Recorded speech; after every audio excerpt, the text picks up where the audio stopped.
Today is Tuesday, February 26, 2019, and the time is 6:04 p.m. Please stand for the Pledge of Allegiance and a moment of silence. I pledge allegiance to the flag of the United States of America and to the republic for which it stands, one nation, under God, indivisible, with liberty and justice for all. Please join me in a moment of silence.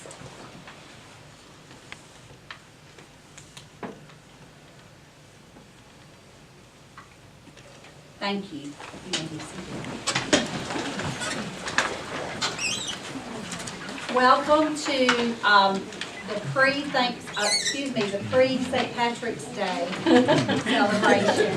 And we are filming this evening to put our meetings on the website. So this is something new. So we just welcome that, and we're thankful for that. But that's a nice improvement and advancement for our system. At this time, I entertain a motion to approve the agenda for February 26, 2019, tonight's board meeting. Madam Chair, I make the motion to approve the agenda for tonight's meeting. Okay, the motion has been made by Ms. Blackshear and seconded by Mr. Rouse to approve the agenda for tonight's meeting, February 26, 2019. Is there any discussion? All in favor, please raise your hand. That motion carries unanimously. And you,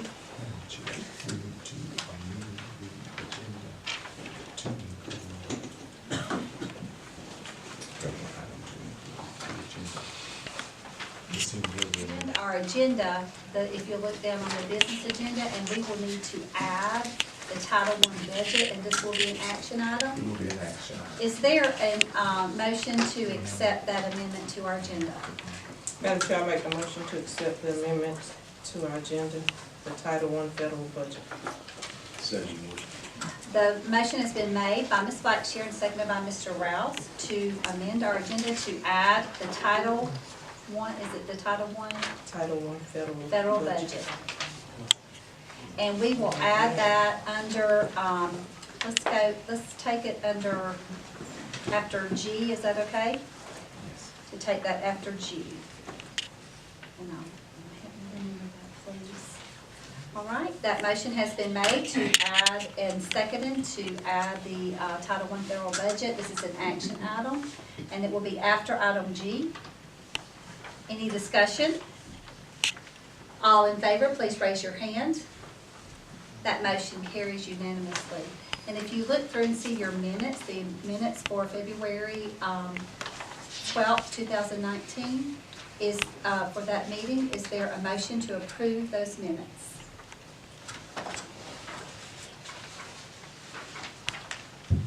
Madam Chair, I motion to approve the amendment. Second. The motion has been made by Mr. Rouse and seconded by Ms. Blackshear to approve the minutes of our February 12, 2019 regular BOE session. Is there any discussion? All in favor, please raise your hand. That motion carries with 4, and Ms. Stokes, are you abstaining? She's not here, so that motion carries with 4 and 1 abstention. All right, our next item will be our ethics statement, Ms. Blackshear. In accordance with regulations set forth by the Georgia Ethics Commission, it is the duty of every board member to avoid both conflict of interest and interest of such conflict. Does any board member have any non-conflicts of interest? Seeing none, Madam Chair, we'll proceed with our agenda. Thank you, Ms. Blackshear. All right, this time we'll have our superintendent's comments and announcements. Thank you, Madam Chair. I want to say, and fellow board members, we appreciate all of the work that you do for the boys and girls of Twiggs County Public Schools. We thank you for being here. All of our stakeholders this afternoon, we thank you for coming out in support of our boys and girls. Madam Chair and Vice Chair Rouse, we want to say that our 4 early release days for our calendar that you approved for the 2019 to 2020 school year are October the 16th, December the 11th, February the 13th, and March the 18th. Once again, October 16th, December the 11th, February 13th, March 18th will be the 4 early dismissal days, and we will use those as professional learning days beginning at 11:30. Our boys and girls will receive breakfast and lunch before they are dismissed, and our staff will stay for professional learning days on those days. And those are the 4 days that we approved at our last meeting as we approved our calendar for the year. Do you think that we can get like the robocall that day before so the parents will, I know they're gonna Most receive the definitely. calendar, so they actually will be alert. Yes, ma'am. We will start the robocalls actually a little earlier in the week and a reminder call the Okay. day before, because that will certainly be a change and to try to get our stakeholders in the mindset of that. But we're very appreciative to have those days to help our teachers with their professional learning as well. I want to say, as you can tell, that we are recording live our board meetings, and we're hoping to be able to do this going forward.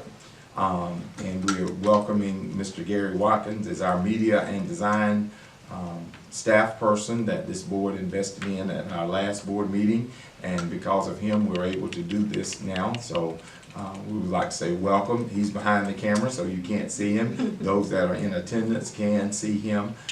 So we have already been able to accomplish some things that we would not have been able to accomplish with him being on board. The team, our PR team, has already went to another level. Today we were able to participate in the Twiggs retreat for the county, and he was able to come over and get some shots there with us as well, and some of the things that's going on within the district. I think he's a welcome asset to Ms. Tina Timms, and I think we're just going to go to another level. I think it will also help this board help us to achieve our next level of recognition with GSBA as well, because it'll help us document some of the great things that's going on within our district. And we're very proud of that.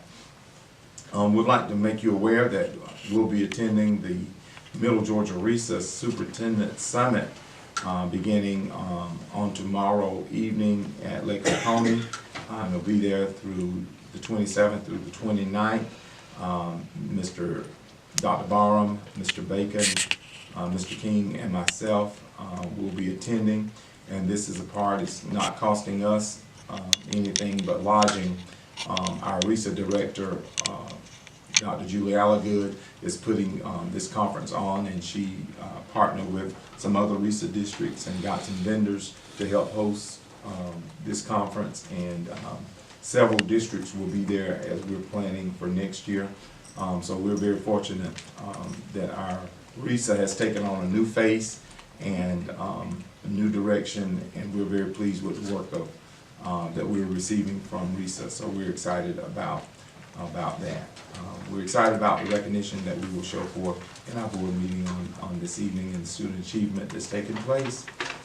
It's sunny in Twiggs, so thank you for coming and being here with us this evening. Madam Chair, this completes my announcements. All right, thank you, Mr. Dixon. All right, we'll move on to our business agenda, and the first item is item A, and this is the recognition of our spelling bee winner. This is an information item. Ms. Coley, Mr. Coley, our spelling bee champ, is not here this afternoon. He was out sick this week. It's out sick this week.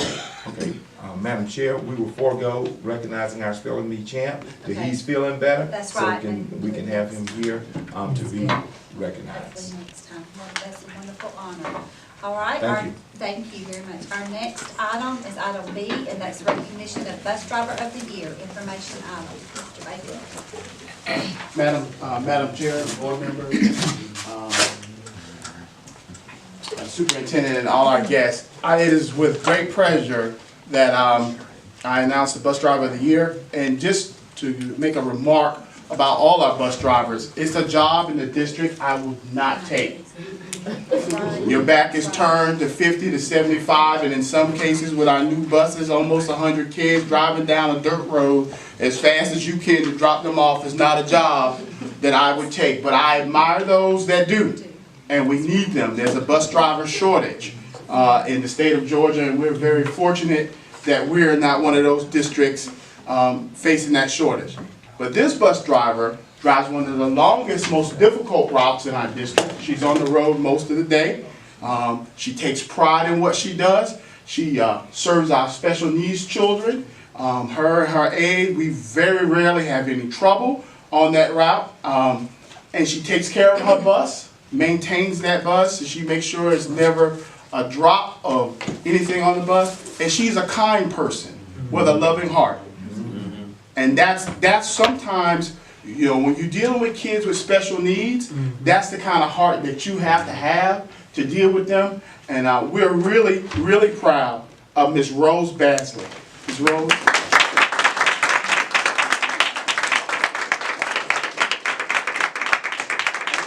of course, the special ed director, I can give her a gift as well. Yes.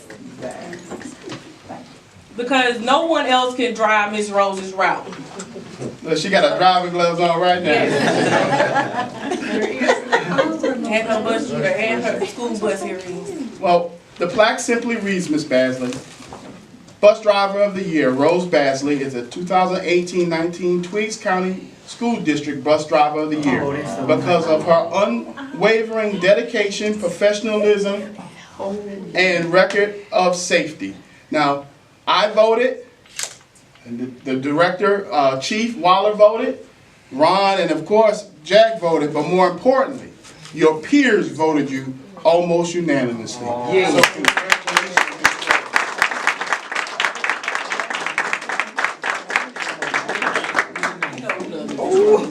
And along to go with that, Mr. Dixon and the board is going to give you a gift card for $100. Yes, ma'am. Oh, wow, look at that.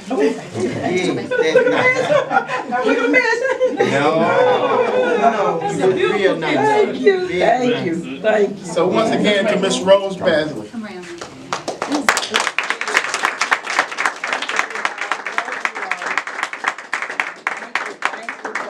Thank you. Dr. Dixon and everybody, thank you. Getting up every morning is what we're getting up for. Yes. Getting our children a good education, getting them out safe. Yeah. All right.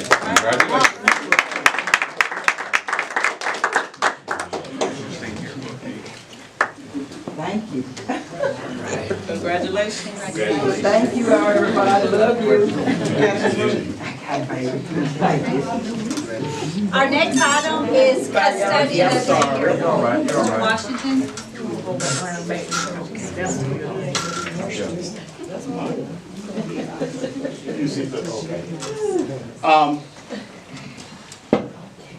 You know, in my department, we don't have the opportunity to fail. Buses got to be here and buildings have to be clean. When I first got here, our custodian of the year was very quiet and he didn't say much. And it took us some time to get used to me and the way we were doing things. But we are very proud of the work that he has done in the JES building. JES, if people come here, they always remark how clean our buildings are. And they are. And I am very proud.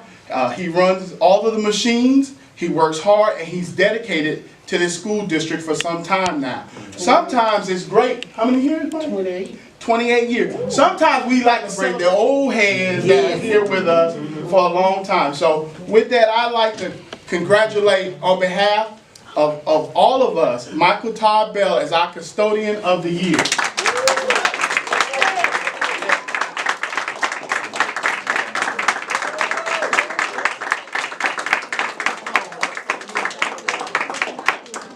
So, and we call him Todd. They said, Michael, I'll get y'all confused. Y'all look so much alike. So I we all call him Todd. So Michael Todd Bell is the 2018-19 Twiggs County School District Custodian of the Year because of his unwavering dedication, hard work, and professionalism. We are really proud, and I thank you for all the work that you guys do, and you coming in the summers when you don't have to. So I really appreciate you, Todd. So we have this wonderful plaque, and a $100 gift certificate as well from the school district. And Mr. Dixon. You want to say something, Mike? Yeah, I enjoy working with Todd. Y'all gotta do is go to Just Elementary. When you walk in, you can see your face on the floor. You do a good job. And I don't have no problems out of it. And thank you, Todd, for everything you've done. Yeah.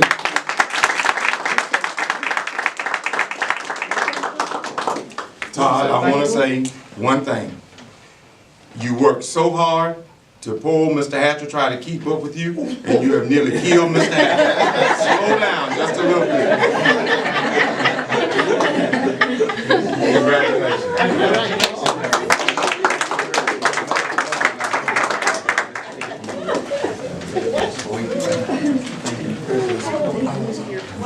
What a wonderful day in Twiggs County, and what a testimony, and our students are very fortunate to have such dedicated people that work.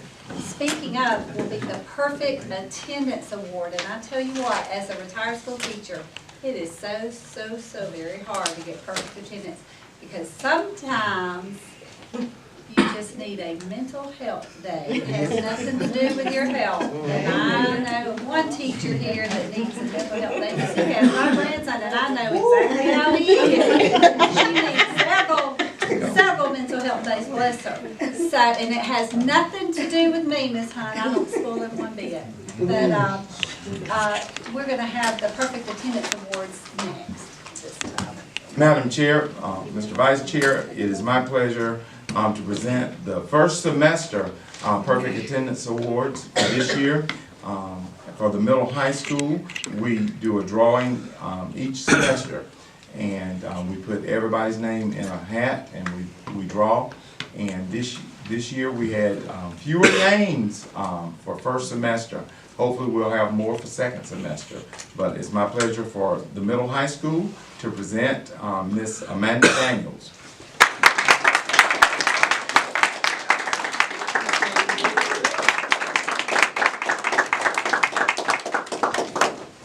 Miss Amanda Daniels, $500.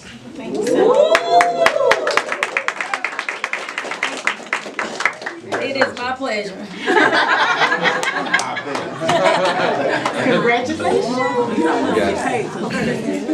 Representing Jeffersonville Elementary School, Miss Mia Hunt.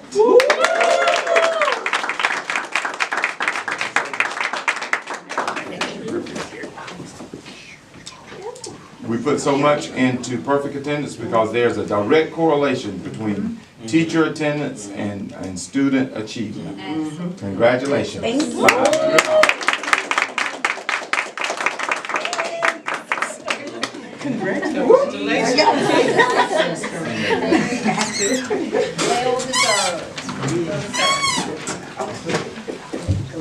Thank you for that celebration, and we're going to move on to our next item on the agenda. Item E will be a curriculum update, and this is an information item. Madam Chair, Vice Chair, Board members, Mr. Dixon, Mr. Badger is pulling up our curriculum update.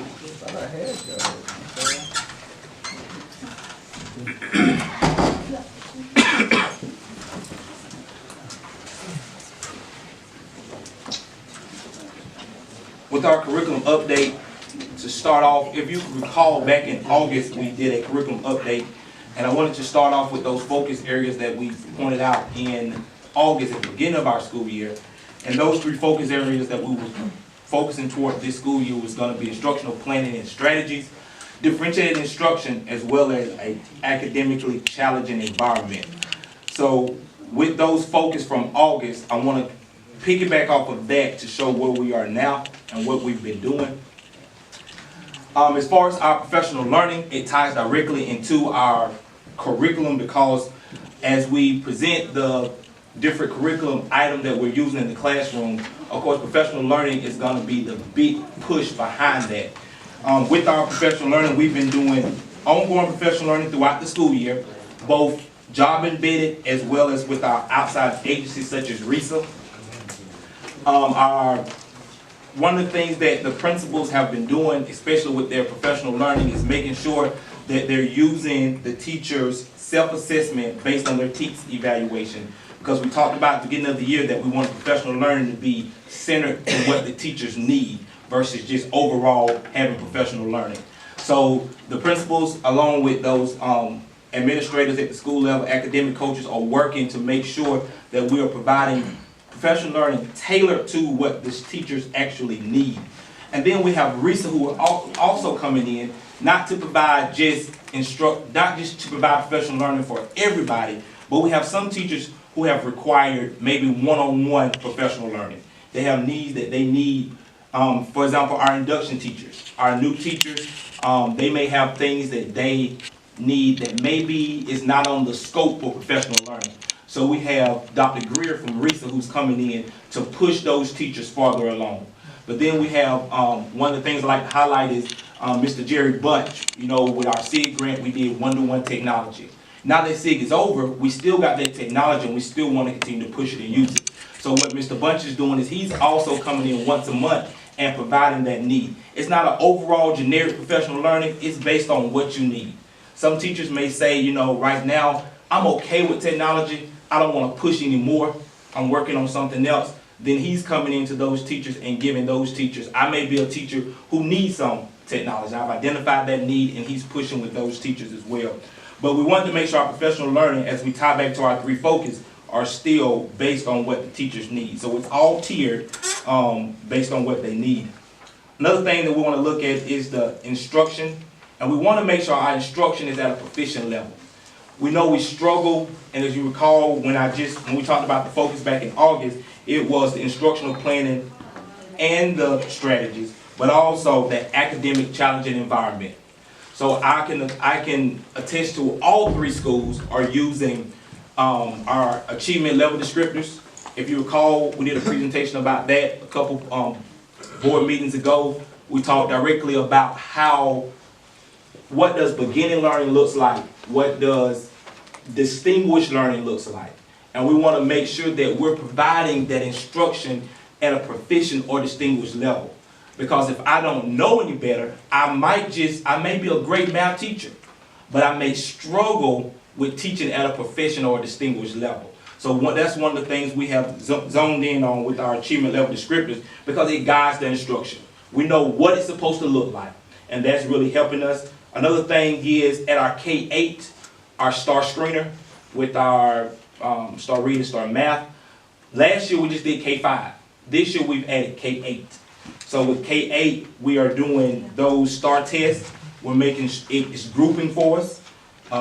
They're giving those as often as they need. Of course, we have accelerated reading. One of the things that we're looking at is hopefully in the future we'll be able to add accelerated math. Because as we're giving those tests, we need something to support it. And with that, it gives the students that individualized instruction that they need. Of course, we're still writing in all subjects. We're trying to build that stamina. If you recall, when we looked at our data, writing was killing us. So we are really pushing to write in all content areas so we can improve that. Our educational resources, we have a variety of resources throughout each building. Of course, K-12, we're using STEM scopes, we're using Reading Street, we're using Education Epiphany, we're using the DOE Standards of Excellence, we're using, of course, our STAR Reading and Math. At our K-8, they're using MobiMax. But then one of the newest things that we've added at our elementary school is they're using RightScore. And the teachers are loving RightScore. RightScore not only helps them zone in on it, but it kind of builds it for them. If you have a student that's struggling, it's doing that work to help you. It's kind of like having a teacher aid all in a computer. So it's really helping our teachers, and that is something that we want to commend our elementary school with investing in that. Some of the things that we are getting ready to do and we're doing is we're evaluating our curriculum resources. What do we have? What are we using? Is it helping our students? Are there gaps? Are there things we need to look at as we approach a new school year? And that's going to involve talking to teachers, having teachers at the table to help us to make sure I've taught with this, I've done this, how is it helping my students? Are there any gaps? Like I said with accelerated math. The accelerated math, we know we're giving the test, but how are we meeting those gaps that the students are having based on the test? So we're going to be talking with teachers and just evaluating what we're using. Because sometimes we can not be using enough, but then sometimes we can be using too much. So we're looking at all of it together to see what we're doing. And then we're going to continue to provide professional learning to improve the quality of instructions for all of our students. One of the things that I was having a conversation with one of the administrators, and it was, we focus a lot of times on our bottom half, but we can't forget our top half. Our students that are already proficient and distinguished, if we don't make sure that our professional learning and our instruction is tailored to the whole child, then we're going to lose those students who are on the top end. And it's going to cause us to drop back. That student that was proficient, we would hate to see them go to developing. So we're making sure that we're having those conversations. And of course, we know, as we heard oftentimes, that the state requirements are changing. So we have to stay abreast with those changes. It's kind of like chasing a moving ball on a windy day. You know, I'm trying to get the ball, but every time I get close to it, the wind blows and it's ran across the field. So as it relates to what we're doing, as far as our curriculum, we are zoning in, of course, on our professional learning. We're looking at the instruction, but we're also looking at our educational resources. Any questions? I think one of the things that we can hone in also is our SMART art grant that we did receive, and you can see this is some of our middle school work that is over to our left on the table that's being exemplified, and I think that was one of the areas that we haven't tapped into, but this just tells us, you know, what we've been missing, and because we've only started that in what, January? And to have that kind of work since January, that speaks volumes from my opinion. And when we talk about the whole child, just think about what we're missing by not tapping into those kids that have that ability there. Mr. Dixon, can you remind us how that's working? You have an instructor doing this, is it every day? How is that going? We have a grant. We wrote Dr. Barham wrote an art grant, and it was $10,000 for each school, and it was from January to September. And we were awarded the $30,000 from January to September, and we used one of our teachers that we already had on staff to Ms. Nichols is in that role. She was an elementary teacher, and she's doing it at the elementary school, the middle school, and the high school. That is wonderful. We're very pleased with to be able to display that. Mr. King, in reference to professional development, is there a strategic calendar for all educators from K through 12 to come to you for professional development, or is that an as-needed situation? Well, with how we've been doing it this year is the principals have all designed a professional learning calendar for their month, and they are providing based on their teachers' needs. But when teachers have individual needs and they need outside resources, then they'll come to me, and then I find that resource for them. Mostly it's through our recent working with our executive director. So professional development is actually an in-house situation from AP and principal standpoint, and then if they need additional assistance to you. And absolutely. And then sometimes if I have done professional learning, I can recall I did I co-taught professional learning at the elementary school. So they needed help with it. Actually, I think me and Mr. Paul actually did it together. It was with the math teachers. The math teachers needed support. So in those areas, I came in and I taught the math lesson and helped those teachers because that was a strong area of mine. We know. And one of the things, excuse me, one of the things that with professional learning also is that I assigned Mr. King as the point person. I don't have 15 different people contacting Lisa. Whatever our needs are, I ask that they feed them through him. So then that way we can have a hands-on on what's going on. So he's contact the conduit. That's the job, right? That's correct, Ms. Blackshear. About the educational epiphany, can you give me a little information on what's going on? I know we've been using it for quite some time. We have, so we are in our third 9 weeks, so we're almost through a whole year with it. The teachers, I have been compiling, the teachers sending emails, they're stopping me in the hallway. They are seeing things that they like, they're seeing things that we need to work on. So our goal is to take it at the end of the year, compile all of that and see what are some of the things. For example, some teachers have expressed they see what they would have normally taught heavy on, because it was a strong weight, is not as heavy in the units. So they have provided a little extra support from their just experience. They taken their experience as a teacher and dumped it into there and say, I got to push this a little harder because this is a big part of my test. So we see that as a gap. So our goal now is we're going to take that, because we're going to have to take what we've gotten and make sure we adapt it to the students of Twiggs County. We know that anytime we buy a curriculum, we have to make sure that we are not forgetting that it's a curriculum, but we got to use it to teach our students. So it's going well. Like I said, I'm compiling all of the emails. I have some good feedback. Some teachers have negative feedback, but I think it's good. And it's going to require at the end of the year to pull some of those teachers together, especially some of our experienced teachers, and some of the teachers that are not so experienced and that maybe struggle, because they could have seen, especially our teachers that were within 1 to 3 years, they may have struggled and didn't have to, because they thought it should have went another way and it was headed the right direction, but maybe they just didn't know. So yeah, we are compiling all of those. I have a good stack of emails from our teachers. I know you mentioned about the K for 5th grade and for the 8th grade about the program. What about the 3rd grade? Are we focused on them too? Which I know program? they have to do the test in the 3rd, 5th, and 8th grade. I know you mentioned about the 5th grade and the 8th grade. Which program? That you are, I'm not sure which program. The Renaissance? Renaissance is K through 8. Okay. Yes, K through 8. Yeah, so we don't normally give it to our kindergarten students at the end of the year, just to give them a balance for 1st grade, but we give it 1 through 8 all year. At least minimum 4 times. I was just wondering about the 3rd grade. I know they have to test like 3rd, 5th, They and gotta 8th. take reading. They gotta take reading and math, right? Yeah. But our 8th, 5th graders take all of it, and our 8th graders take all of it. But yeah, Renaissance is K-8.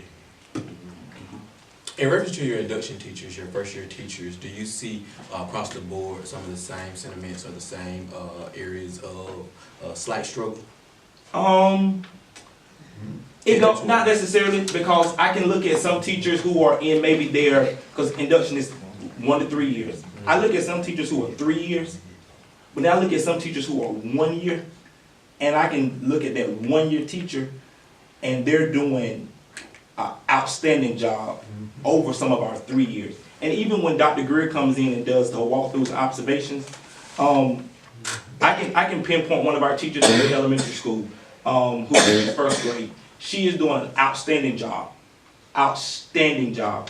And every time Dr. Greer comes in, she talks about how well she's doing. But then we have another teacher who's 3 years, who's maybe also at the elementary school, and she's saying, maybe we may not exit induction at the end of this year.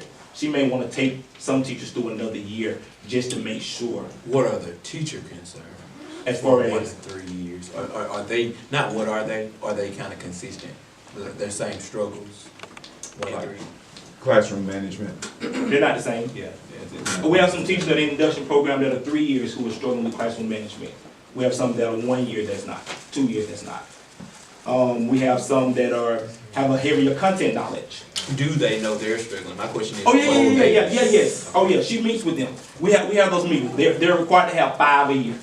Have 5 a year.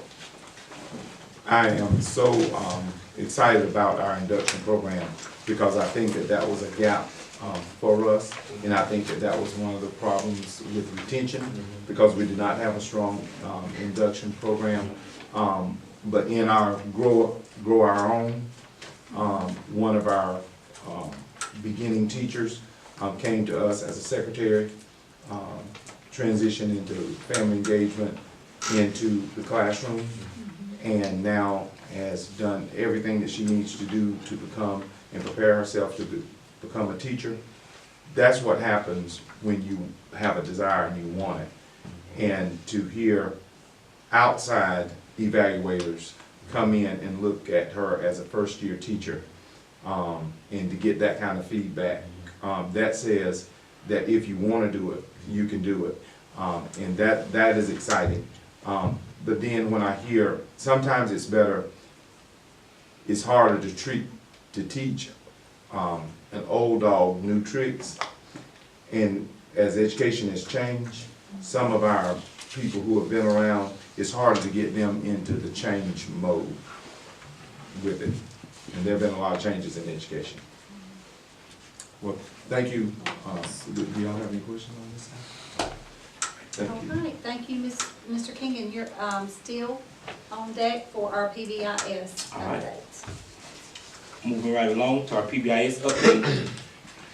Of course, you know, we started PBIS at the beginning of, in January of last year, of 2018. If you can notice on our implementation chart here where we are, we're right at our initial implementation. We are still rolling out pieces of our implementation. As you can see, there are 10 critical elements that are required as far as to be a school-wide PBIS. We have completed 9. We still have number 10, which is our classroom PBIS, which is an entire module by itself. So classroom PBIS is a whole element by itself. And one of the things that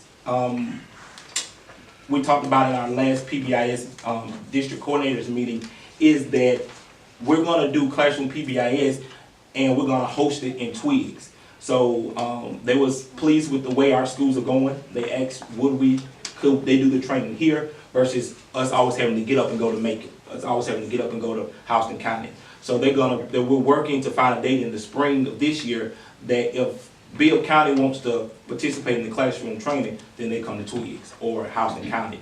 Because they point out in our training, you know, we always have to go to them, but they never really come down the road. So we're looking forward to that this year, getting our last element going on our 10 critical elements chart. So our schools are 60% complete with their rollout. If you go out through our schools, most of our schools have rolled out hallway, restroom, cafeteria. Those are the 3 areas that I've asked coaches to roll out first. And they're in the process of getting those done. I've saw the posters up.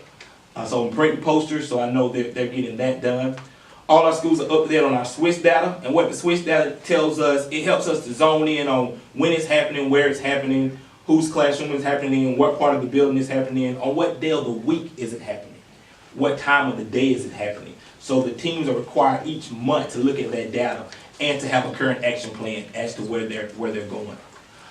One of the things they bragged about in our last meeting is all of our districts in Middle Georgia are PBIS districts now. So all of the Middle Georgia districts under RISA are now PBIS districts. And then, of course, as we've already heard, all of our schools received a 4-star rating on their school climate for the 17-18 school year. So what is there left to do? Of course, we need to continue to provide that support to our school teams. We're still having our school level meetings. We're still having our school coaches meeting. And what I've started to do is invite those team leaders to our school coaches meetings so that they can help support the work at the school. We'll continue to teach expectations as needed. We had our walkthrough from RISA in December. I think it was early December. In December. Great reviews of all 3 schools. The one thing they point out to us was don't forget to reteach the expectations. Just because you taught hallway is never a bad thing to go back in and reteach it again just to keep our students abreast. So we're reteaching as needed, and then we're going to begin to build those teams, because what we're going to do is we're going to train the trainers. Principals will have an opportunity to select who they want to go into that classroom training, who can have influence on their peers to help them build their classrooms. So as far as we start to make matrices for next year for the classroom, it's going to be that group that the principals identify as the trainers. So they'll be going in, helping their classmates and being teacher leaders. Questions? Thank you, sir. All right, our next item is item G, and that's the homecoming tailgate update. This is an information item. And Mr. Nehemiah.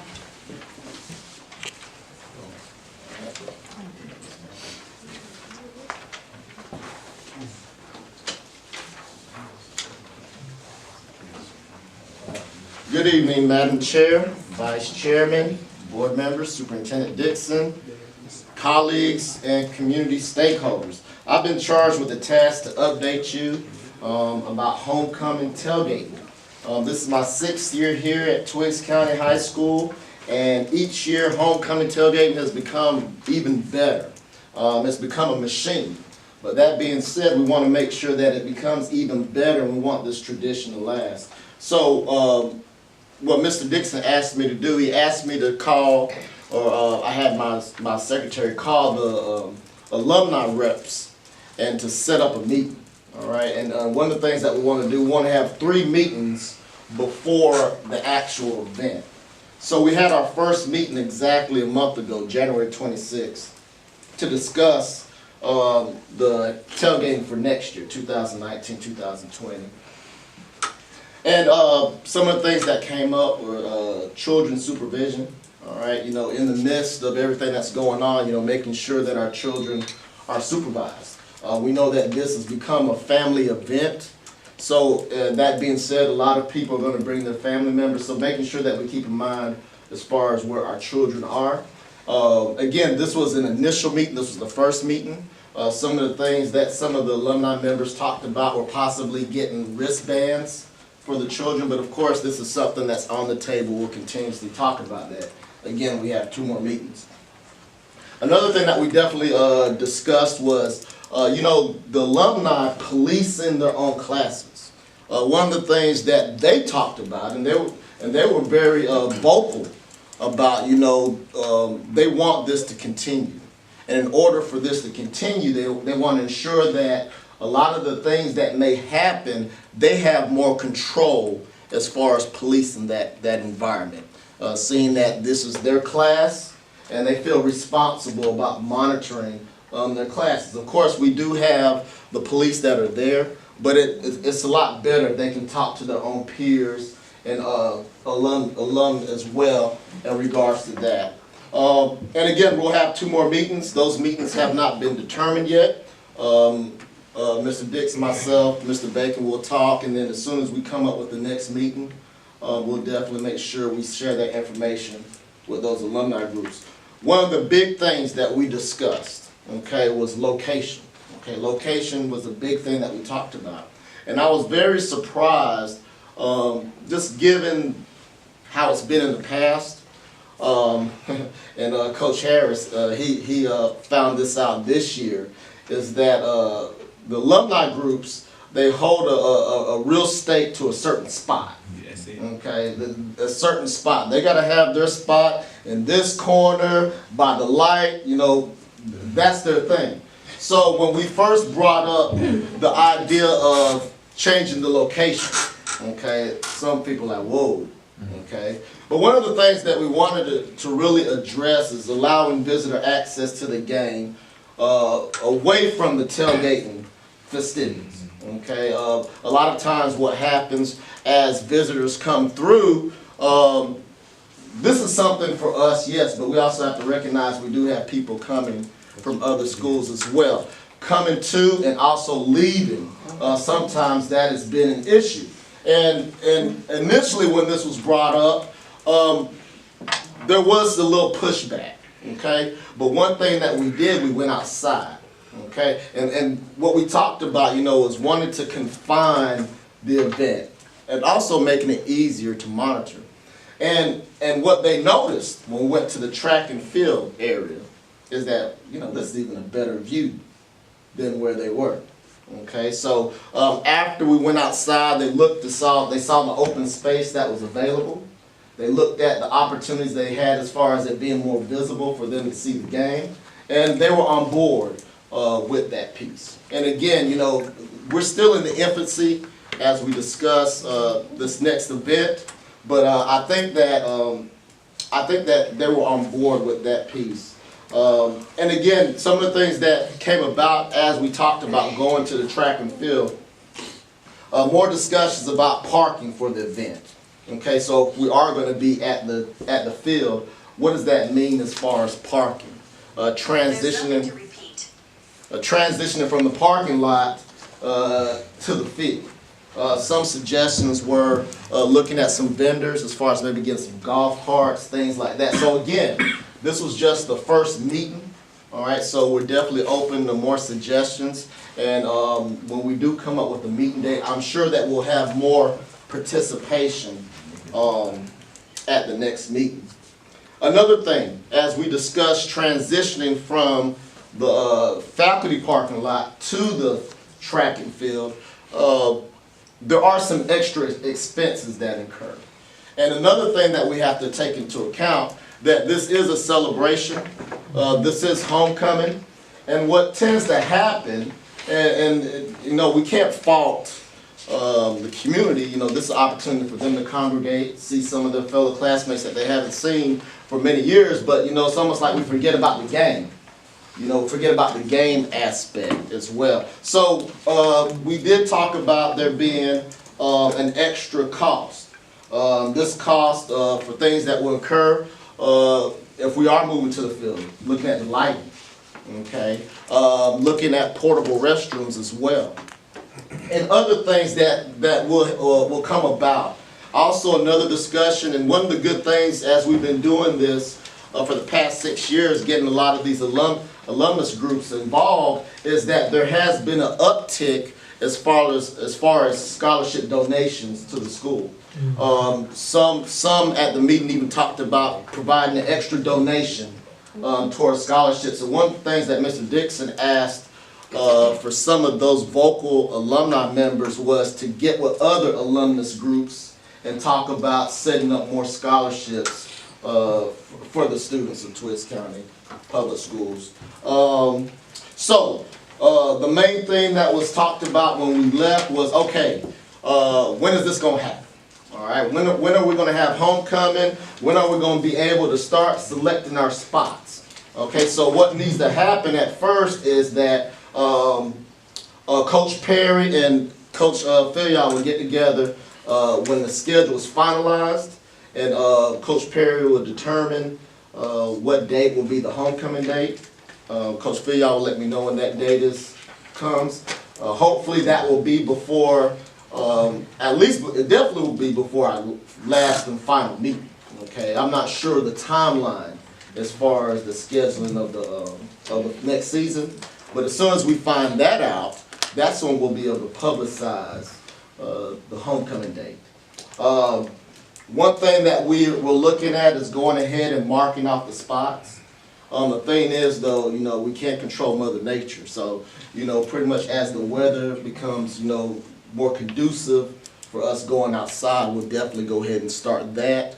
Again, we haven't set the second meeting, but my hope is that before the second meeting, we could have some spots and maybe take some pictures so that those groups can see those spots. Because, I mean, hopefully this will be a new tradition as far as this is my location for my group and so forth. So again, you know, when we went outside, the groups were pleased as far as the new thing, but there are definitely some things that we have to continue to discuss. But I think it was a very good initial meeting, and just being able to see some of the concerns of the alumnus group. You know, one of the things they talked about was that, you know, they come to congregate. You know, because that's one of the things, you know, when we do have homecoming, there is a reduction as far as ticket revenue, okay, because a lot of the people don't want to come. So that was one of the things we talked about, trying to curb that deficiency when we look at the revenue for the homecoming game. And again, this was just an initial meeting. We're planning to have 2 more meetings, and we'll definitely discuss more things. I'm sure the next meeting, some of the alumnus groups will probably have some more concerns. Our plan was have this initial meeting, talk to some of your members. When we come back, we can address more things. How many people were there?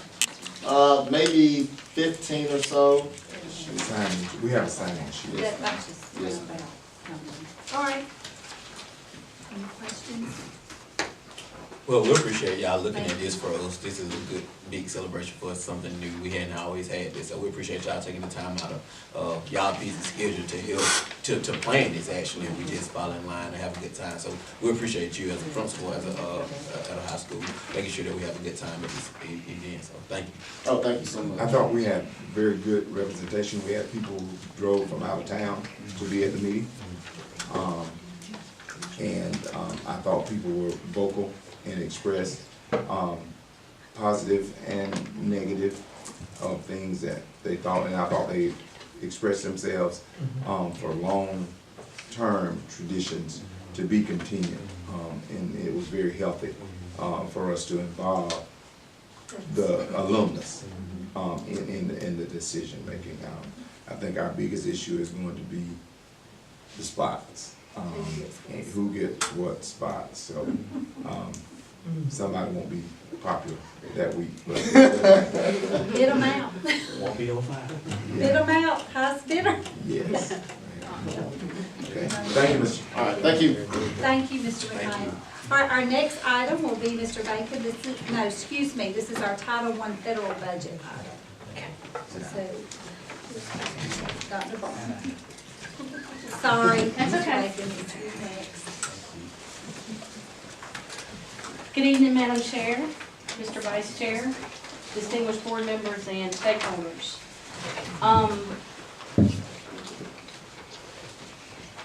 I came to you early in the year to talk about the Title I budget and to share with you those figures and the way we budgeted Title I. I'm coming back to you today to readdress that because we were given carryover money. We were given carryover in the amount of $41,193. And so on your that first slide, you see that our total is $532,403. And what I did, I went through each function code previously and talked about how we were spending the money in that function code. So what I've done now to bring you up to date is I went through and I highlighted the areas where we put money in that function code for those highlighted topics. And so instruction, we added money for supplies, we added money for contracted services, and we added a component of tutoring for the middle school and the high school, some after school tutoring for them. And that worked out perfect. That was a really good thing for us to be able to do. When we talk about contracted services, and this is for auditing purposes, contracted services, is that where we're talking about Mr. Stroman? Yes, sir. Okay, so we're gonna make a note here for, just for, that's the, Mr. Stroman helps us with math. But I just want that to be reflected in the records, in the minutes, Ms. Tina. Yeah. Thank you. Function code 2100, we really didn't add any money there with the exception of we put a little bit in supplies for the individual schools for parent engagement. 2213, we added money to substitutes because we always need that. We added money to our leadership retreat. We added, again, money to professional learning, travel, and dues and fees, just because that's an area that we always need. At the end, we like to be able to do what we need to do. 2230, it was the grant administration, and we added, when we did the initial budgeting, there were areas that we knew we were budgeting too low, but we knew there were more important things that needed to be met. So those were two that were budgeted low, and we added a little bit to both of those. 2300, we didn't add anything there because that is dictated for us, our indirect costs and our audit costs. 2700, we didn't add anything there. That was student transportation, and that covers like the tutoring and the different things, if we have Saturday school, if we have anything like that, we could use that money for that. And we can use it for some summer school transportation. It's not enough, but we could use it for summer school transportation. Any questions? And then what is this? That, I'm on the agenda like for Jay, Oh, okay. and these were just for other small, areas that it's good for us to be able to show that we shared that information with y'all, and I can, if it's your preference, I can talk about it now, or? You all want to vote on this first and then ask, is that okay? To vote, yes, is that okay? That's fine. Okay. All right. Recommendation? Madam Chair, seeking approval of the Title I budget for 2000. We've heard the presentation by Dr. Braun and our superintendent's recommendation. Is there a motion to approve the extra funds and the Title I budget as presented?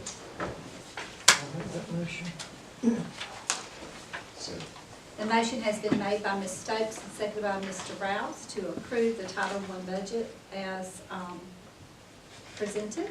Is there any question? All in favor, please raise your hand. That motion carries unanimously. Is there any opposition to Dr. Braun sharing that last page while we still have it in our hands? One of the things that during cross-functional monitoring that we learned was, it was not a finding, but it was a recommendation. There's a couple of areas where we don't take in any money for those areas. One of those is homeless education. We don't get money for homeless education. But what the recommendation was have a plan in place. If we get homeless students, we get homeless money, we have a plan in place. So we developed a protocol for our homeless student, and we were going to put that in our manual, our policies and procedures manual.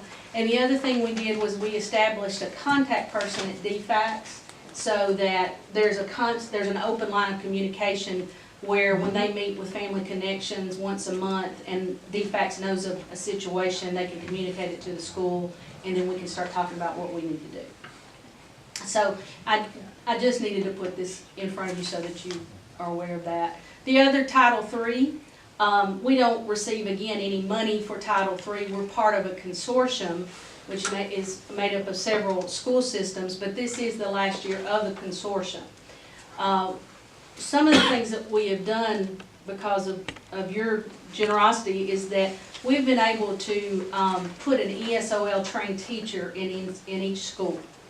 And they have gone through the endorsement training, and they have completed enough that they can start working with students. You know, Miss Long she had her endorsement, but we have two other teachers that are about to complete their endorsement, and they'll be able to serve any ESOL students that we have. We only have 2 identified students, but we have screened several, and to this point, none of our screened students would be classified as EL with the classification. So the next one is, Mr. Dixon talked about our START grant and how that's broken down. Our budget was $30,000. You can see the salary, FICA, supplies, and communication. That was a required line item, just so. And we are really trying to find contests to enter some of our work in. And I think our middle school display is wonderful. I think they've done a great job. The last one is rural and low income, and what we traditionally do with that money is we try to focus it on summer school and to pay summer school salaries, FICA, supplies, and transportation.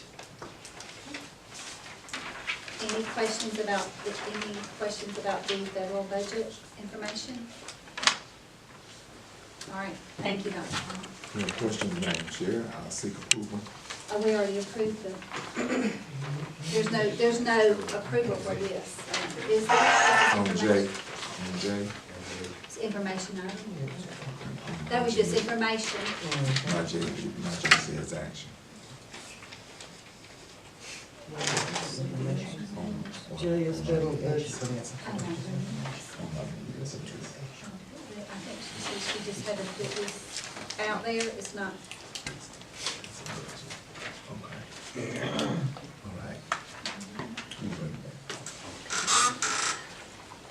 Once again, good evening, Madam Chair, Vice Chair, and community members. The JES, the intercom system at Jeffersonville Elementary School, has several corrupted circuit boards. The current system is obsolete, and therefore they're not building that Bogan system, and known parts are no longer in production. The communication between the office and the classroom at Jeffersonville Elementary is spotty and difficult. And it's been that way for a while now. We've tried several different solutions before we decided to bring this to you this evening. The current situation prevents several safety issues. We have exhausted all available options. So we were able for quite a while, a couple of years, to use both the parts from the Dry Branch School, had the same system, so we were using the circuit boards there. We rewired the traffic we try to rewire the traffic to different circuit boards, so then that's why it's working a little bit, it's working now. What we had to do, because it is such an expensive item on our general fund for our one budget item, we had to look at a cost-effective replacement option. A couple of years ago, we had to replace the intercom system at the high school. In your packet, you have the current bids. Audio engineering, the new system is $20,000, which for inflation, I think we paid about $19,500 for the one at the high school, and that's been about 3 years ago. Stinson Electrical, a new system, is $19,750, and what I talked with the superintendent about and is a remanufactured intercom system. This system that they have currently was designed for a new school, but the school decided with another option. They wanted more bells and whistles. This fits us.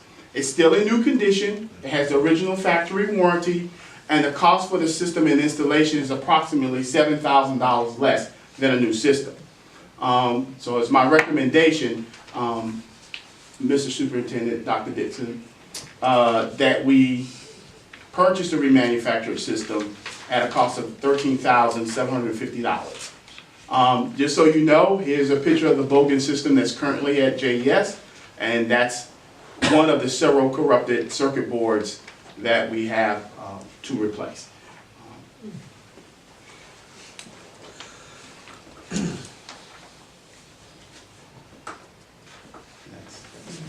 So you say we get the same warranty on the refurbished one as we would a new one? Yes, sir. It's just like open box, an open box situation like this. Are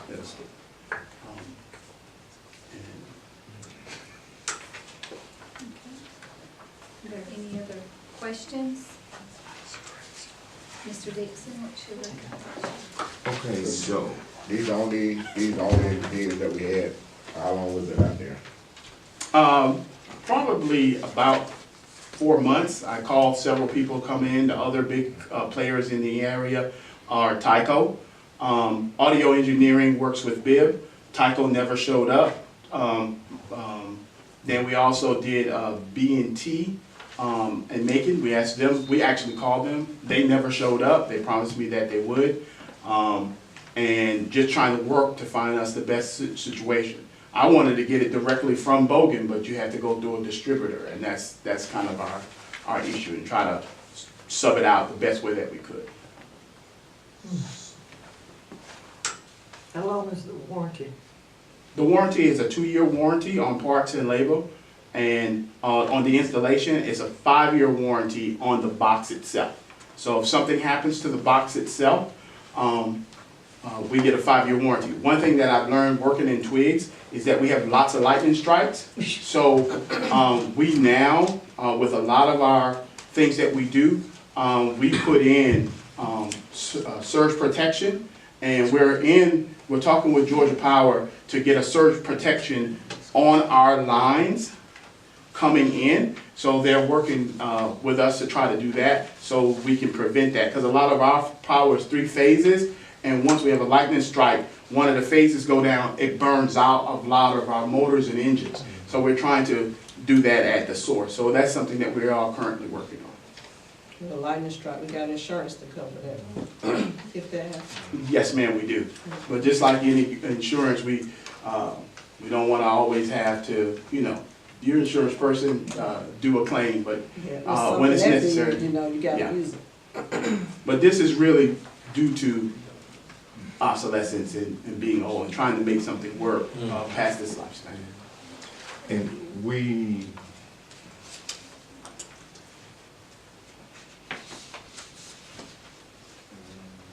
so is this the same system that we have now? Same makeup system?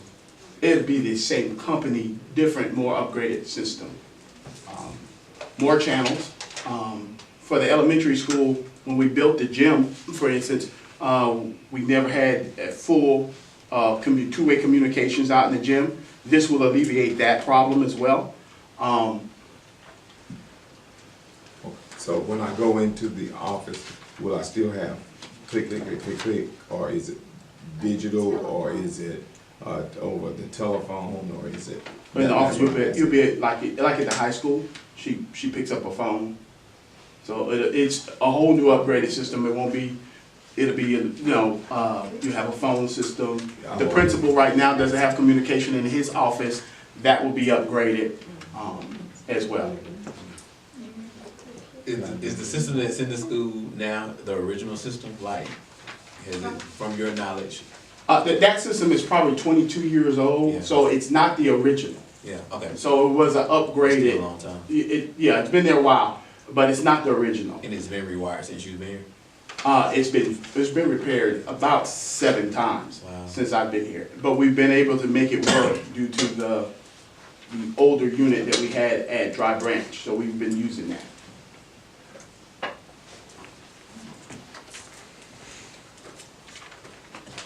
Would you say the warranty were again?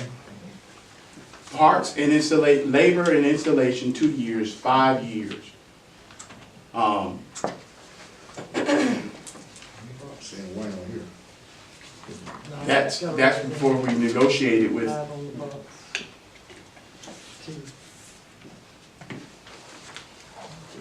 And I meant to update that for you, but that we sent. But we'll have that all in our contract when we do that work. And that's our standard. And when we talk about our RFPs, we write that's what they write, but then we write our own if they want to do business with us. So, audio engineering, they didn't include their specs, did they? They include their spec, they send me a spec sheet of the Bogan system. No, I was just saying like. No, they don't. They just come out and look at a type of unit that's similar, and they write us a quote. That's the 20. Yes. And they've bid on quite a few things for us here and there.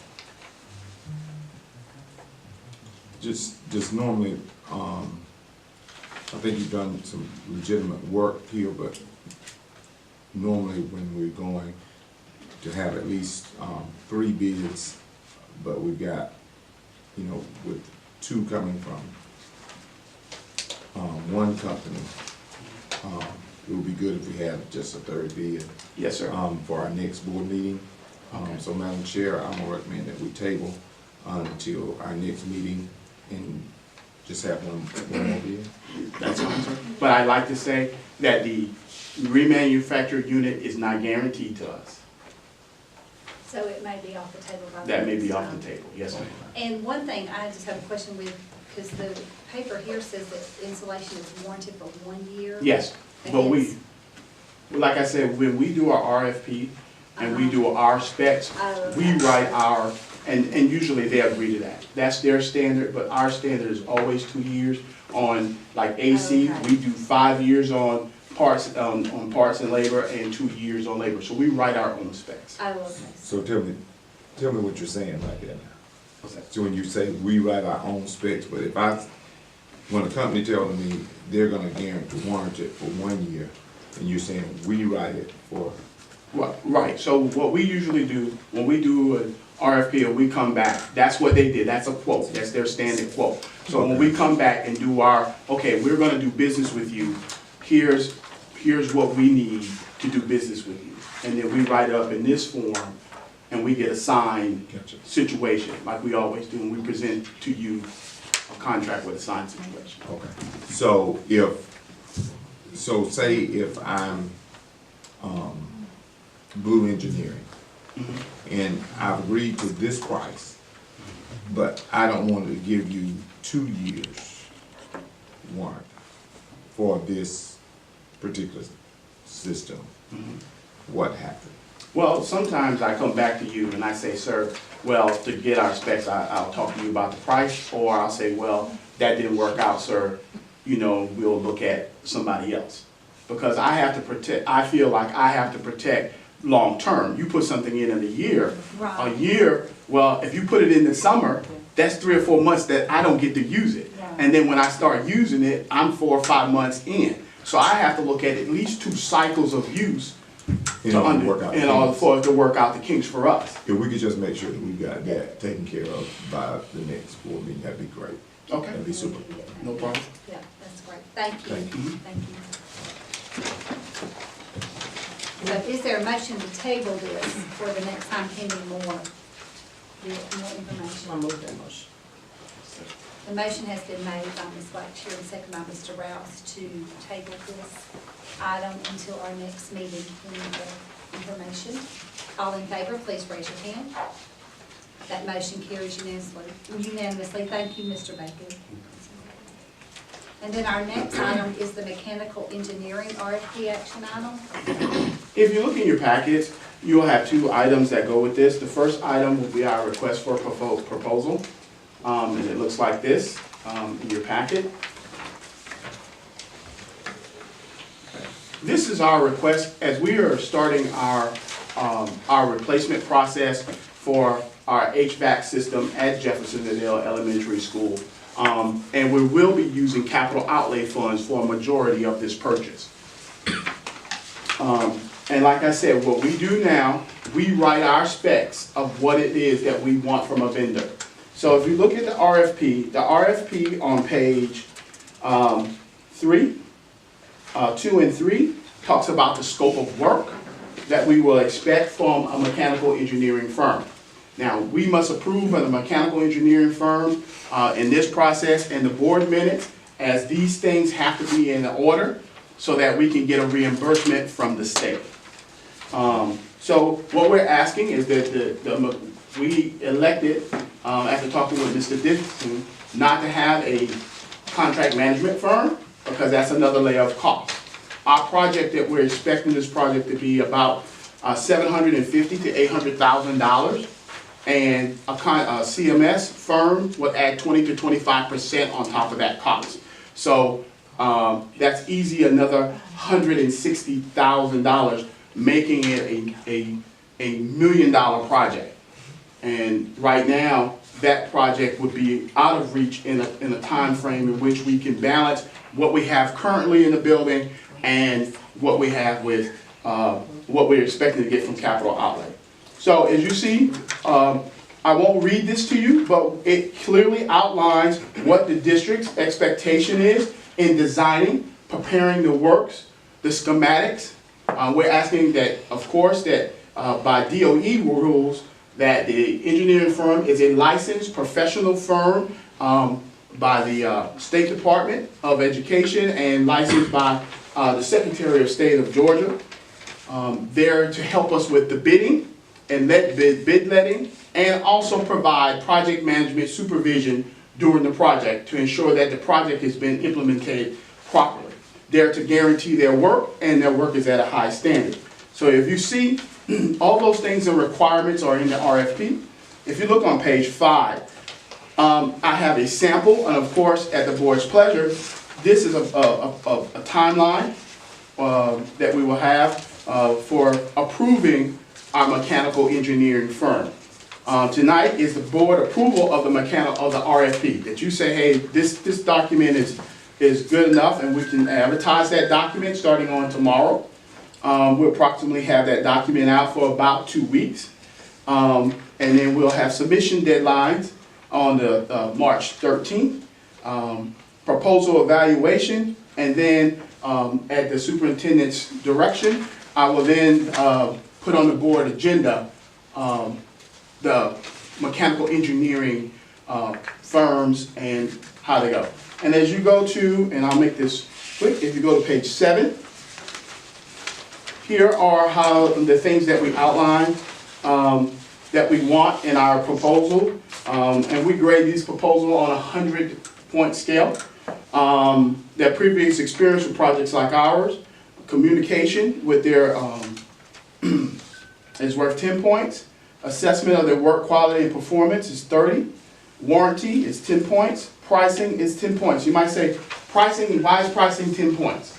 Because our project is small and the state allows for 6% of the project, so we will go with that 6% standard for the project.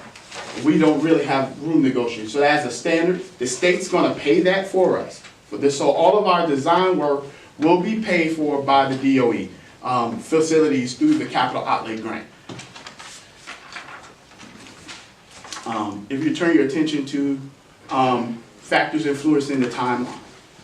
Engineering consultant selection, capital outlay reimbursement, our district cash flow, our SPLOST collection cycle, design timeline, vendor selection, the bidding process, and the project implementation.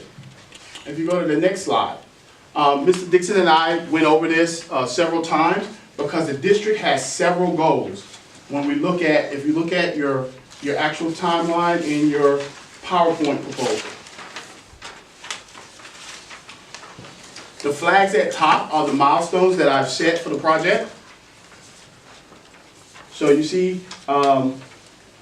just kind of following outline. Of course, this will change based on decisions that the board makes. But what I want to draw your attention to is here at the bottom. If you look at the bottom, I think that's, it doesn't work. I think it's white screen. If you look at the bottom of the timeline, what you will see is where we have the project. At the bottom, you see project implementation. That's when we're actually in JES putting in the system, which is June of 20, it starts end of May, June 2020 when school is out. But what we try to do is to make sure that our SPLOST collection, so the SPLOST collection that goes with this, while we have bond funds, won't start actually collecting until January. Okay, so we want to be in the SPLOST collections in January while our project is going on. So then you see that in April, I have a sign that says equipment on the ground. So that means that I'm going to work with our vendors to get a majority of the equipment, all of the AC units, whether we go with variable speed units or we go with bar units, they'll be on the ground in April. That then allows finance to do a reimbursement. Okay, so they'll do a reimbursement and they'll have 3 months, because you know the state doesn't just give you a reimbursement in any kind of order. So that gives us 3 months to get our first reimbursement before we start our project. So what that allows is, if we have $400,000 worth of equipment on the ground that we have paid out, so that money has to come out of the SPLOST account.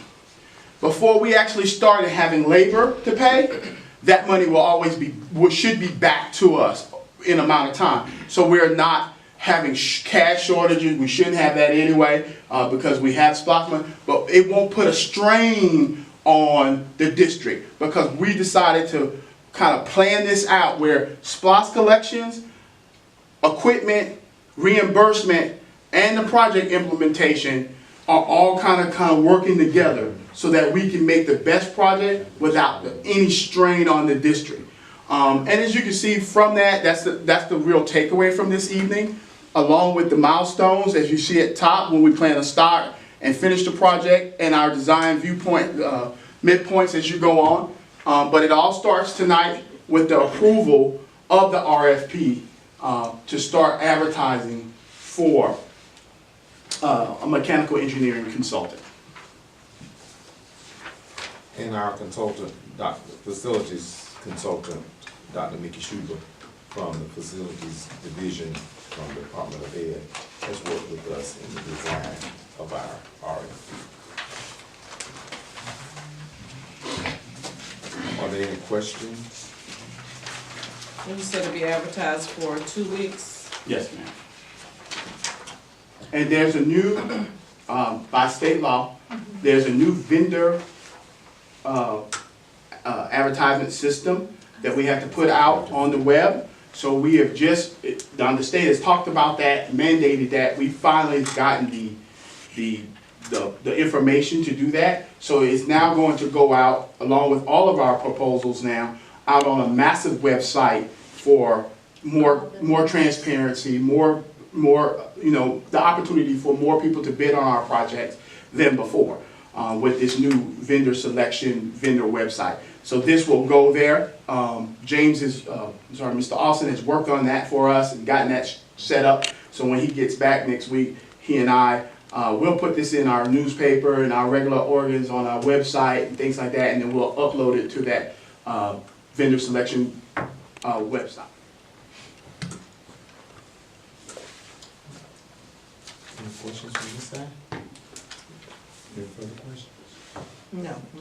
Madam Chair, if there are no further questions, I'll seek approval for our request for proposals for mechanical engineering services, RFP proposal, that we can get started with advertising on tomorrow.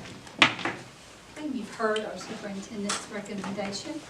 Is there a motion to approve the RFP for our mechanical engineering services? I'll make that motion. The motion has been made by Ms. Stokes and seconded by Mr. Rouse to approve the request for proposals for our mechanical engineering services. Are there any questions? All in favor, please raise your hand. That motion carries unanimously. Thank you, Mr. Durkee, for that. Thank you. And our next item will be to entertain a motion to enter into executive session for personnel matters. It is the district request. I'm so sorry. Let's do K. Let's talk about, before that, let's talk about our district request, and this is an action item, Mr. Bacon. Thank you. Mr. Dixon. Who did I call? Did I say Mr. Bacon again? Okay. District request. Madam Chair, you had a chance to peruse the district request for field trips and fundraisers. I will seek approval for district requests and fundraisers at this time. You've heard our superintendent's recommendation regarding our district request that you see before you. Is there a motion to approve the district request as presented? Madam Chair, I'll make the motion to approve the district request, field trips and fundraisers. Second. The motion has been made by Ms. Blackshear and seconded by Mr. Rouse to approve our district request as presented. Are there any questions? All in favor, please raise your hand. That motion carries unanimously. And at this time, I entertain a motion to enter into executive session for personnel matters.